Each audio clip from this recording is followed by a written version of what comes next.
There's some Christians that believe that you must get baptized in order to go to heaven. That leaves some of us thinking, what happens if someone doesn't get a chance? What if I live in a desert? What if I pass away before I can get baptized? While I don't think that baptism is essential for salvation, Jesus did ask that we do it, so I think it's a great idea. My name's Rylee, and today we'll talk about those situations and what the Bible says about it. First, let's go to the obvious example, the thief on the cross. While most consider this to be a fluke, I think this example actually teaches us something huge.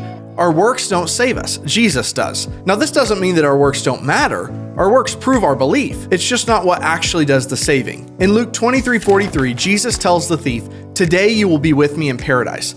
Now, here's the thing. This guy had not been baptized, yet Jesus still promises him salvation. A straightforward reading of this passage shows us that baptism is not absolute in having salvation. Others will dispute this heavily, but for a straightforward reading, he's in heaven, so he was saved.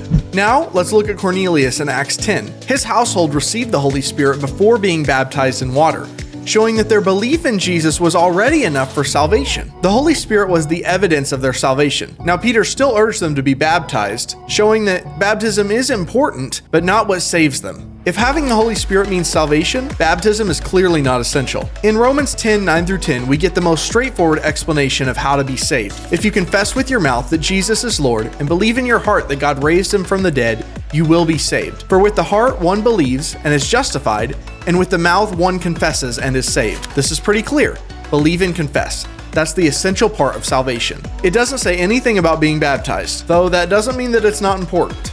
Now, what does baptism do? 1 Peter 3:21 clears it up. Baptism, which corresponds to this, now saves you not as a removal of dirt from the body, but as an appeal to God for a good conscience. Baptism isn't a mere physical act of washing dirt off. It's a sign that shows our spiritual cleansing and rebirth. It's a way for us as believers to mark that our conversion is complete, knowing that we are saved. In Mark 16:16 we read, "Whoever believes and is baptized will be saved, but whoever does not believe will be condemned." Notice something? It doesn't say that those who are not baptized will be condemned. It focuses on belief. Baptism is important, but it's faith in Jesus that saves us. Baptism follows belief, but it's not the deciding factor for salvation. So while all of this shows that baptism isn't absolutely required for salvation, I still believe that it's important. There's a ton of scripture backing up the fact that baptism is something that every believer should do. In Matthew 28:19, Jesus commands it. In Acts 2:38, it tells us to repent and be baptized. And the early church practiced it. But here's the big picture.